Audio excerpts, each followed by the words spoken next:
abrir a Escritura na Epístola de Paulo aos Efésios, capítulo 4.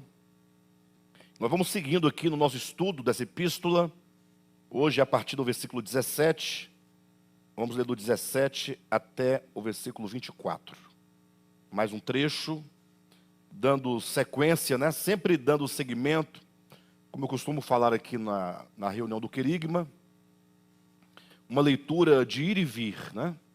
Nós lemos, nós voltamos, tornamos a ir, a leitura como quem está ruminando todo o conteúdo e como quem procura somar todas as assertivas, todos os pensamentos, todos os postulados que o apóstolo vai colocando para que nós tenhamos a visão do todo, né? E não uma visão individual, particular de um trecho da Escritura.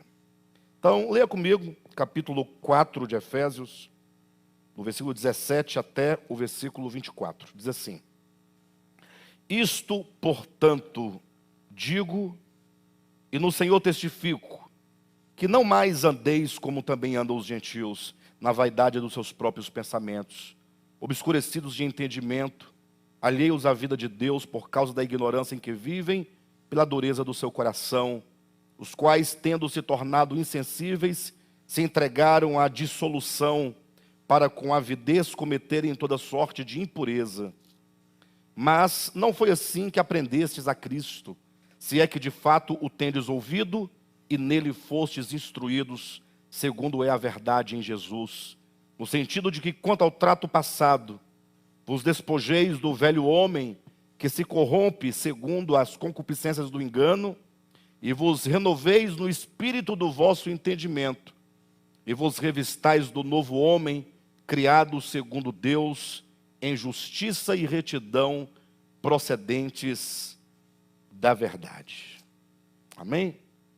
Queridos, veja como o pensamento do apóstolo Paulo é um pensamento muito lógico, um pensamento que vai ganhando dimensões na medida em que ele avança no seu discurso.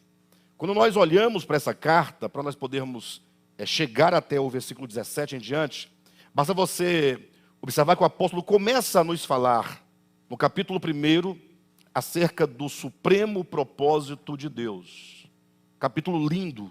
Ele começa falando do Pai, do Filho, do Espírito Santo, como que esse Deus revelado de modo triúnico, né, a todos nós, como esse Deus, ele trabalha em nós desde a eternidade passada, no sentido de que ele nos elegeu, nos predestinou.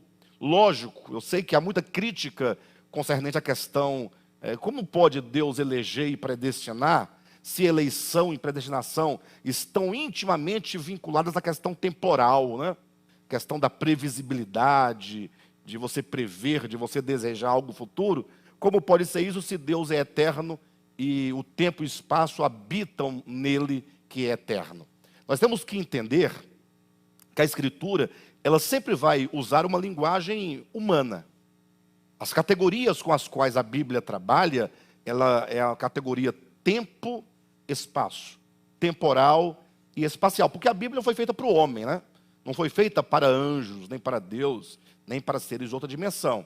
É um livro de natureza divina, no sentido da inspiração, mas é um livro que trabalha aspectos do tempo, do espaço, dos homens, da cultura. Aqui há um aglomerado de coisas.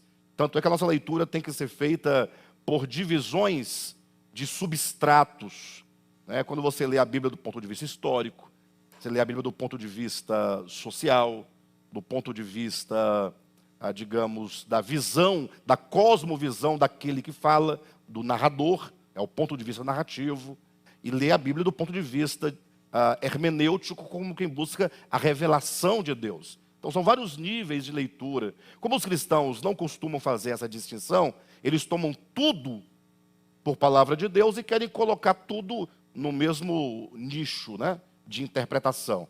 Então, quando falamos de eleição e predestinação, capítulo 1, ali é um modo de falar de que o homem, ele faz parte de um projeto eterno do coração de Deus.